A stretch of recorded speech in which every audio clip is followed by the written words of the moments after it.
Emily Hamblin. Welcome to About Progress. Hello, Monica. I am so excited to be here. I'm excited to have you. And I think one of the biggest reasons why I so resonate with your work is because when I learn from you and when we're talking and we've become friends online too, I don't see someone who I can ever imagine angry, like ever. I just can't picture it. I can't see Oh, you getting mad. I can't see you ever yelling at a kid, like anything like that. And yet you talk about your own struggles with anger as a mom in ways that really surprised you. And the reason why I love learning from you about this is because I often have felt the same way about myself. Like I've surprised myself with the hard emotions that come up with motherhood, and anger has been the most surprising for me.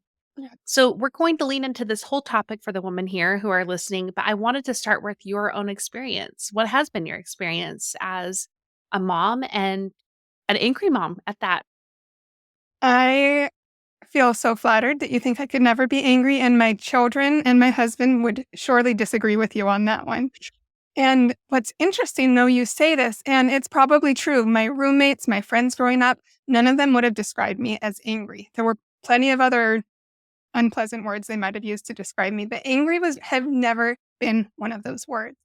And when I became a parent, I was sure everything would be wonderful, of course. I'd always wanted children. We had years of infertility. And when this child Mm, came, I felt this immense love. And I had so much more anger than I ever thought I would mm, have. I always said I would not grow up to yell at my kids. I would not grow up to be the mom that was yelling and negative, and here I was. That's what I was doing. And it was not only unpleasant for my children, it was unpleasant for me. I wasn't enjoying motherhood the way I always wanted to. And so I realized something had to change. I dove into learning all about emotions, emotional regulation, nervous systems, thoughts, all of the things that we'll talk about today. And it made such a difference for my family, for my children, that now it's what I do to help other parents. mhm. So the impetus to my work was a couple moments of anger with my kids, ones that I still look back on and I feel so sad about. And I'm curious, was there an impetus too for you? Was there like a singular moment, or was it just a Yeah, general, like, oh, I don't want to be like this anymore? absolutely. So there was one moment I can remember very clearly years ago. We were in this rental house with cold white linoleum floor, and my 4-year-old son was playing with a toy car back and forth, just watching the wheels turn on the car. And I was trying to get him ready to go out the door for school. His preschool ride was coming, and he would not put his shoes on. And I tried, please put your shoes on. I need you to put your shoes on. Hello, put your shoes on. I tried all of the things, and he just wasn't doing it. He continued to play with his toy car. And suddenly I found myself screaming Hmm. at him, just like full on rage screaming at this 4-year-old for playing with a car instead of getting his shoes on. And he looked at me with fear in his eyes. Mm, He didn't even put his shoes on. He just started to cry. yeah. Right then, his ride drove up, of course, right on time. I opened the door, just kind of like shuffled him out, handed the mom his shoes, said, please put them on him, closed the door, went to my bed, laid face down, and cried. To see my own child terrified of his mother, this child who I love dearly, who I would do anything for, Mm, was terrified of me over a toy car and some mm. shoes. That wasn't the parent that I wanted to be. And I realized something had to change. I know it's hard to relive those moments where the worst side of ourselves is on full display and how disparaging that can feel. And I know a lot of Yes. women who are arriving to this conversation have had so many moments similar to that, whatever the spectrum is of that, and I wanted to know a little bit more about why do moms feel so angry? If we do feel that all-encompassing love as a mom, we would literally give our lives for our kids. What is it about this role in particular can lead to these really tough emotions like anger? Yes, that is the golden question Mhm. here. It's not a simple answer Okay. either. And understanding all of the different facets is one of the reasons that I've learned to better regulate my emotions. When we talk about what causes emotions, we hear a lot of different ideas out there. We hear a lot of people saying, your thoughts cause your emotion. You think a thought, that gives you a feeling, and so on. And that's what causes your emotion. Other people say, no, it's your nervous system. It's if you're regulated or dysregulated. That's going to determine your emotion for you. And we're left thinking, so what is it? Is it my brain or is it my body that's causing the emotion? The answer is Mm. both. Okay. And so if we approach it from a brain-body approach, I got that term from Mona Delahook, one of my very favorite parenting experts. If we approach it from this brain-body approach where we have thoughts that are unhelpful, that are leading us to feel anger, and our body is also experiencing certain things that are communicating danger to our brain, and our brain takes that communication and turns on anger to try to protect Mhm. us. This is why that same exact scenario with my child, if you had asked me then, why did you scream at your kid? I would have told you it's because he wouldn't put his shoes on. Mm. Yeah. But if we were really to dig under the surface of that one scenario, it is probably because I was up 3 times with the baby the night before because I hadn't had breakfast yet. Because when I was a child, if I hadn't listened to my parents, they would have screamed at me. Because when I was a child, I was often not listened to and ignored, and I didn't want that to continue as an adult. Mm. Because society tells me stories about how good parents have kids who listen to them. And my kid's not listening. He's not a good kid. I'm not a good parent. This is wrong. Emergency status turned on. Right. So we have this really wide range of things, not to mention sensory processing has been huge. Maybe I was understimulated or overstimulated, which we can get into a little bit more. But you can see why one thing doesn't cause our anger. It's many, many, many things. And if we think of an iceberg, we see this little tip of an iceberg poking out of the water. That's our anger. There's this huge iceberg underneath. And there's usually many, many reasons for us to show up angry and especially to take it out in a way that we wish we hadn't on somebody that we love so dearly. So I guess we could sum it up. The short answer, we get angry because our smoke alarm goes off. Mm. But what's making the smoke alarm go off is usually a lot of different things. And I do appreciate that you would differentiate it being both biological and mental because I think so many of us go right to self blame and making it more about a character flaw, a lack of integrity, or being a bad parent, when really there are two big parts to this and they have to be explored in ways that can hurt a little to dig out, to excavate, but are necessary to better meet them. So glad you brought up self blame because carrying around mom guilt is actually a huge reason that we tend to lose emotional control. And it's kind of ironic because when we lose emotional control, we want to feel guilty, and then that guilt turns into shame and we carry it around. But what happens is that takes a toll on our body budget.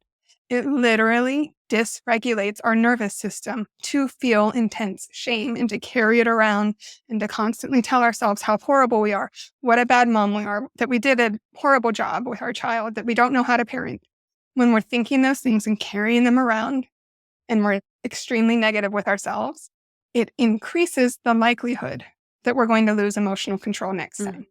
So it's like a 1-2 punch, right? Yeah. You've said the word dysregulation a lot and regulation. I was actually just talking about this with a client last night. And while it's a lot more prevalent now than it was 4 years ago when I first learned about it with a child that we were working with, a lot of people still don't really know it. So, can you give us just like a quick, like, what's regulation, dysregulation? That is a great question also. I think everybody knows what a nervous system is. Your nervous system is sending signals up to your brain telling you if things are safe or not safe. When we're what we call dysregulated, our nervous system is experiencing a high amount of stress and communicating to our brain that we're not safe. When we're regulated, our nervous system or our body is communicating to our brain that things are safe. So that's the simple way to put it. Now, I will also say a lot of times when we say dysregulated, what we mean is we've lost emotional control. Mhm. And what I say with emotional regulation isn't actually emotional regulation. It's being able to stay in control even when you're dysregulated. Got it. So it's finding healthy ways to manage dysregulation, healthy ways to stay in control and to handle that anger. Now, you talked about sensory processing. You also mentioned body budget. Can we dig into the biological side just a little bit more? Yeah. Because I mean, I could tell you I was already listening to podcasts around the time where I was feeling angry with my kids on better managing my thoughts to change my reality. And while that is extremely helpful and necessary and does need to happen, just like you talked about, oh, good parenting to me means your kids listen. So, like, that's a thought that's creating this anger for sure.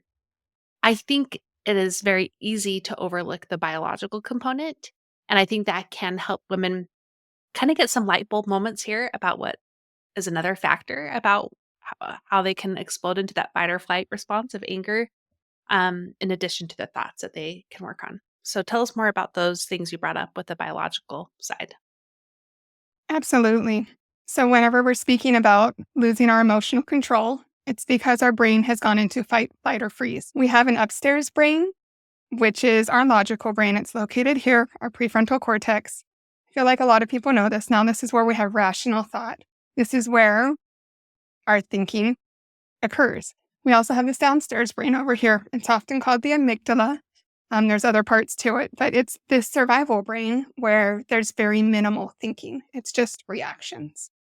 And if our survival brain is being told things from our nervous system or our body, like you're hungry, you're thirsty, it's really loud in here, you haven't moved much today, where's the sunshine? You haven't spoken to friends lately. And it's communicating all of these unmet Mm, needs to our survival brain. okay. It kind of puts us on edge. It makes our smoke detector a lot more sensitive. Mm, And so this is why I love, Monica, the work that you do in helping women establish habits that take care of themselves. That's been revolutionary for me. And I mhm, love that you help so many women with it because as we are better able to make sure that we're eating nutritious food, that we're staying hydrated, and we're figuring out what our needs are. And that self care goes so much more than just having a bubble bath. So we figure out what those needs are and we're able to meet our physical needs. Becomes a lot easier to regulate our emotions.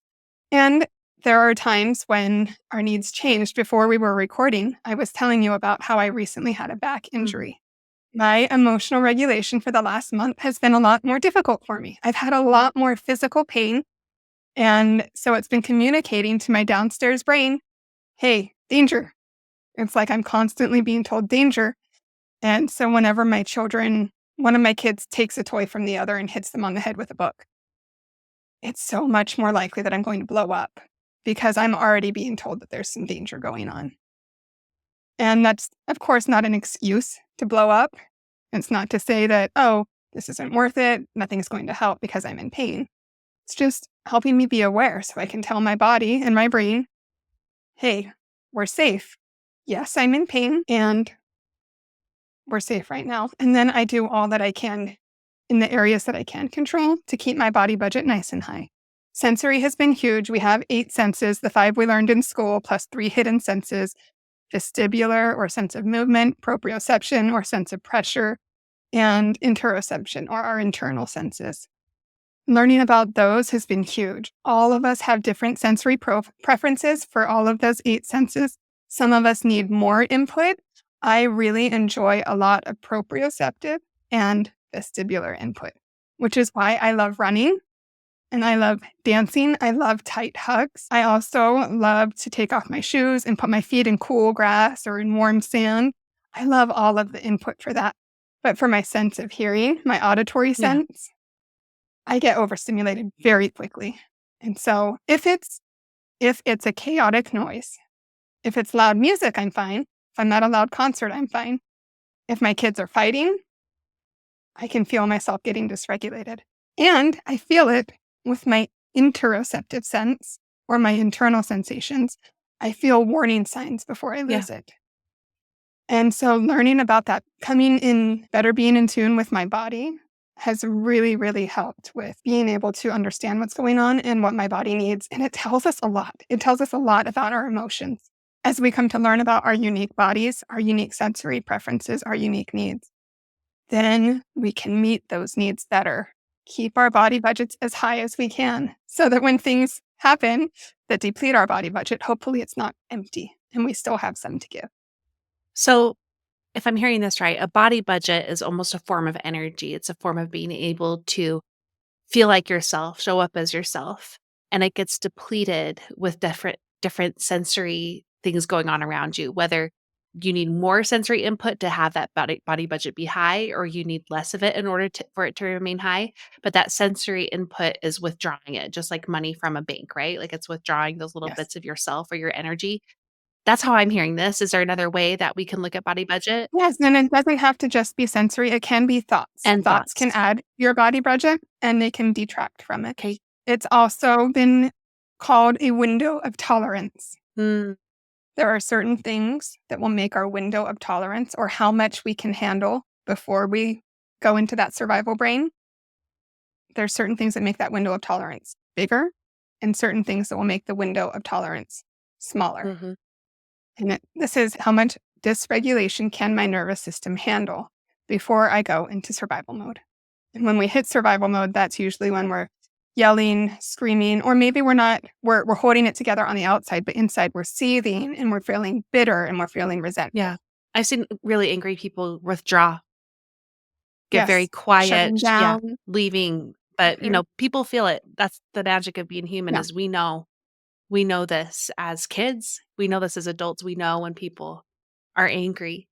So I imagine there are some practical ways that women can deal with anger a little bit better, and I'm sure many things are preemptive, and that's where a lot of my work with self-care and habits comes in, Yes. and also in the moment, ways that they can work on being able to better manage this. What are some of the tips that you have for them that can help them starting today? Because obviously there's a lot here. There's a lot of deep Yes. work that can happen and including with like a counselor or a coach to really dig deep to the thought parts as well, I think. But let's help them start today. What can they do? Start always with self compassion. Mhm. 'Kay. This is hard. Mhm. This is very hard to understand where our anger is coming from. That's hard.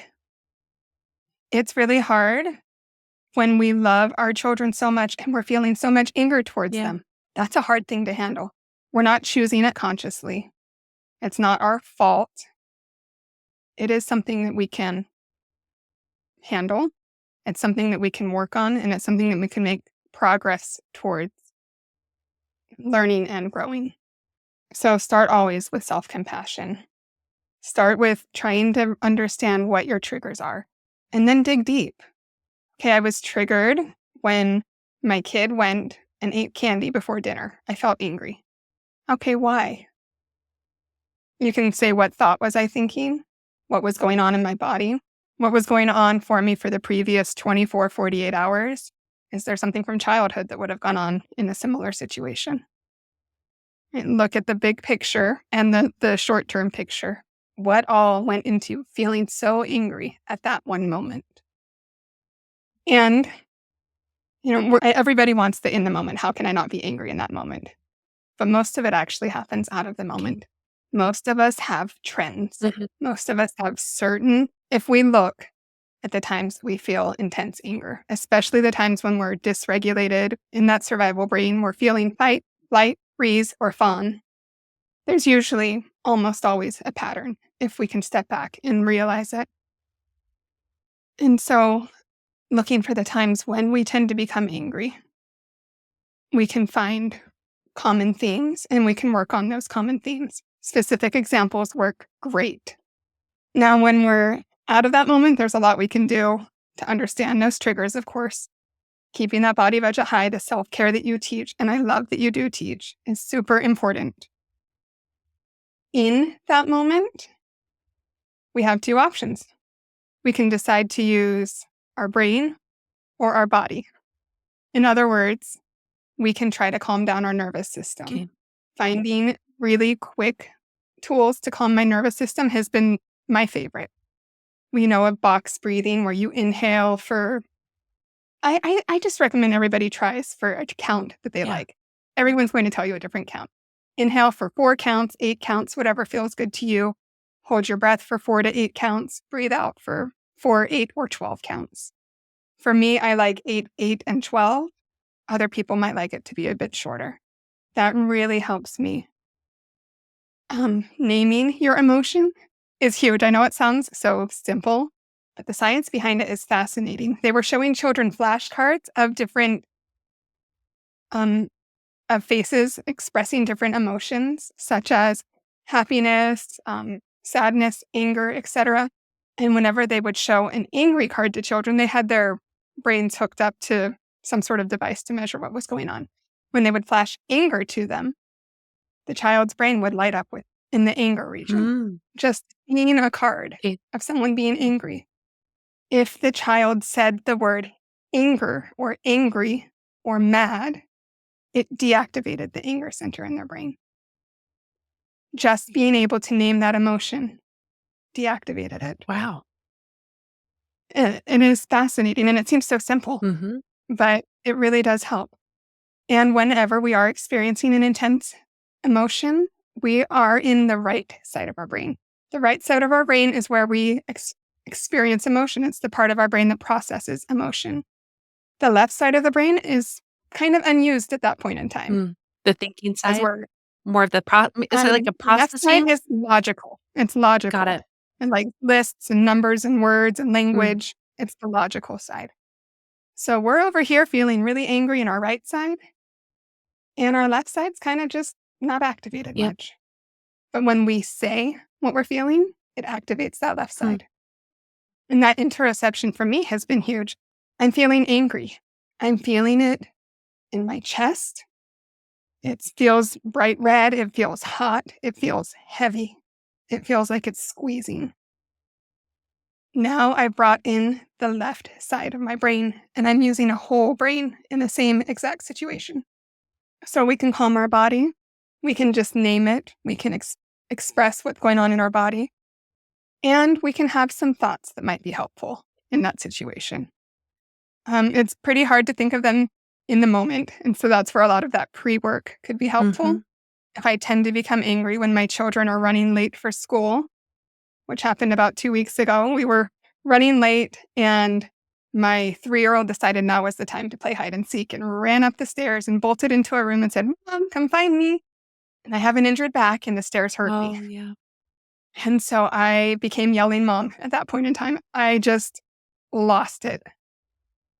Then I realized it in the car, repaired with my child, repaired with myself. Things were fine afterwards. And I said to myself, okay, if this happens again tomorrow, what can we do? So tomorrow, if she were to run upstairs when we're trying to get out the door and we're running late for school, I can do all of the other things I mentioned. And I can say things to myself like, this isn't an emergency. It's going to be okay. Oh, looks like we're going to be a little bit later. We'll survive. So those are thoughts that would help me in that moment. But the thoughts aren't going to help if my body is so flared up that my thinking brain is offline. Mhm. So the first thing I do is get my thinking brain back Mm. online, and then the thoughts can be helpful. 'Kay. And I think that's why so many women who have struggled with being angry as a parent feel stuck because they know the thoughts it can change it too. But in the moment, they can't. They can't access it. They can't access the Yes. thoughts. They can't access their willpower to do so. And that's where this body side of things, I think, is going to really change the way they can better move through this in ways that are reflective of who they really are and who they want to be as moms. Earlier, you mentioned healthier ways to handle dysregulation. And you gave us so many practical tools here. I do want to emphasize for people this will take time. And that's where Yes. your first tip of self-compassion is so vital to have that self-compassion as you're identifying your personal triggers, the patterns that are in your life, also being able to better identify what it feels like in your body, what thoughts are happening, and then to work on them gradually bit by bit. It will take time. But it doesn't mean you're broken. It means you're human. And this is not just a you problem. I see this Yes. everywhere. almost all the time. I feel like everything comes back to regulation. I am so glad that you bring that up. And I also want to say we often think of like regulation and dysregulation as an off and Mhm. on. And sometimes it is. Sometimes there are things where I'm instantly going from 0 to 100 with my own anger. Other times it's more like a gentle Yeah. glide.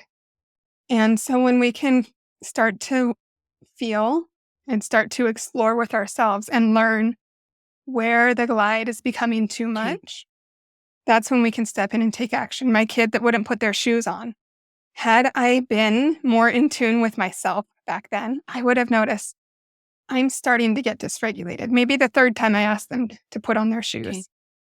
And then I would have changed what I was doing because what I was doing was not leading to regulation. And this is where having a parenting toolbox that's customized to you is really helpful. Most people want the tool to get their kids to put the shoes on so that they won't become dysregulated. But first, we work on our emotional regulation and then we find tools that Okay. work. So, in that moment, I might play with the kid. I might say, oh, if you don't put your shoes on, the tickle monster will get you. And then I might chase my kid around the house with their shoes and pretend to tickle them. Or I might just quietly go over while they're playing with their truck and put their shoes on for them. Because, yes, my kid needs to learn to put their own shoes on, of course.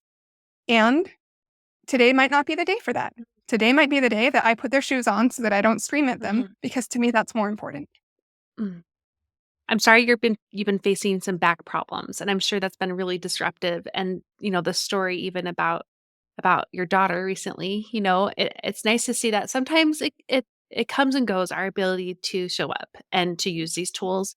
And sometimes our toolbox has to change because of what's going on in our environment. So can you just give us a couple examples of what you've been able to access during this time of what's your typical way to um, what's in your typical toolbox and what's new for you right now as you're working through this?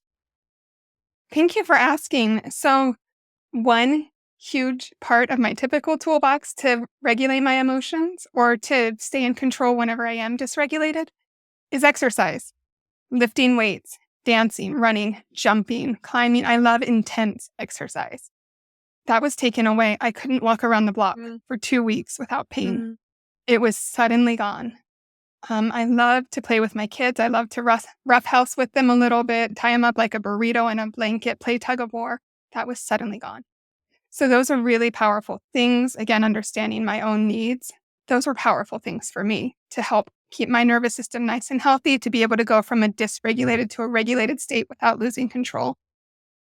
And I had to refigure this out. And I had to go back to the drawing board mm, of, okay, what needs do I have now? I do have a physical need for exercise. I can't really need it. I tried to do some arm workouts that weren't using my back and put on my running music in the car. And then it just, honestly, I burst into tears because I just wanted to go running so bad. yeah. So that didn't work.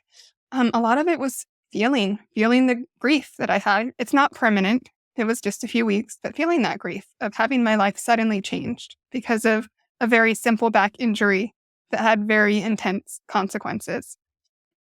We can break self care into a lot of different areas. We have social self care, we have mental self care, emotional self care, physical self care, spiritual self care.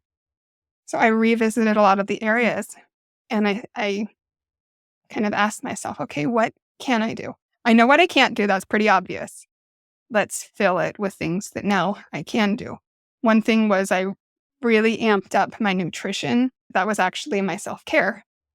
Right? I increased a lot of my protein. I increased my veggies, right? I used a lot of healthy fats. I'm going on that a little bit too much, but it's just to say I looked at the drawing board of what do I need? I increased my time reading scriptures and praying. I increased my social time as much as I could, which was honestly just a few minutes a day. But I did what I could to increase that. And of course, mental was huge. When I'm laying on the couch with a heating pad and I can't work and I can't play with my kids and I can't clean my house, I do have my thoughts. mm. And so I could work on my thoughts during that time. And that was a huge help too. I'm sure it wasn't just this upward, like, figured it out, like, just decided to have figured it out. But I like that you're showing, You can figure this out over time. And I wanted to bring that up, especially for women who are struggling with physical health, whether it's a newly diagnosed chronic illness or it's something like a back injury, or it's even something as seasonal as depression, during winter or whatever it may be, that a toolbox can shift to match your season.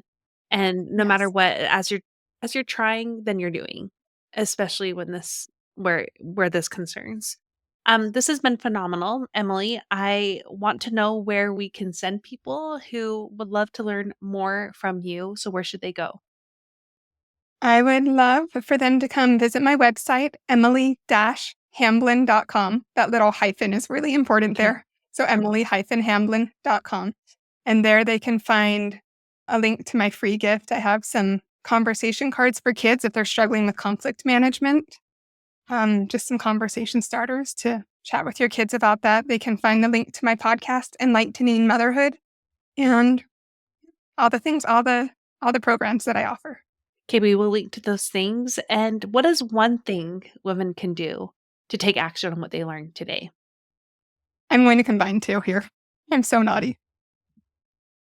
On a basis of self compassion, try to understand your own personal anger triggers and meet the needs that you need to meet so that those triggers do not communicate an emergency to your brain. Okay. And I think, I'm just going to give a quick example here. Like, I always know one of the things that tends to send me off the handle is my kids being mean to each other. Yes. Oh, that's always a trigger. Right. It's almost instant for me still. Yeah. And that's also due to the thoughts. One of my kids was bullied in school, and it was a significant trauma that took years to work on. So when I see Yes. behavior like that in our home, it really does make me go into that mama bear mode, like against my Yeah. own kids because of that. So paying attention to that has helped me better show up to it when it happens, because it's not a matter of if and when, because they are kids and they will be mean to each other at some point. So knowing that helps me just identify it when it's happening. Whoop, this is Yes. the normal trigger. So what am I going to do this time? And to have then a go-to way of maybe calming my body or my brain down to be able to meet it. Yeah, Yes. a And it makes revolving. sense. Just, it makes sense that you would be triggered by that. It makes sense that you would feel angry, right? That's that self compassion piece. Mm, yeah. It's also hard. And so give it to yourself that it's not easy to watch your kids be mean to each other. And it's not easy to lose emotional control when it happens. Mhm. It's a really hard situation. Give yourself all of the compassion you can and then help yourself learn what you need to handle it. Yeah, that's beautiful. Well, we'll start with that. With compassion, identify some of the triggers that are most common for you. I think that's fantastic. Emily, this has been a wonderful conversation. Thank you so much for being here today. Thank you so much. I'm a huge fan of yours, as you know, and I love the work you're doing. It's just an honor to be here. All the thoughts, mutual feelings are mutual, my friend. Um, so before I press stop, I'm actually going to re-record the intro because as you were saying your name at the end, I'm like, no, I said it wrong because you have a little B in Okay. there. Oh, I thought you said it with a B. No, This is I where said digital. Hamlin, like no B. Oh, So okay. just I want to thought make the B sure I was say that slow. right. Okay. Okay. Emily Hamblin, welcome to About Progress. Isn't that the joy of editing, right?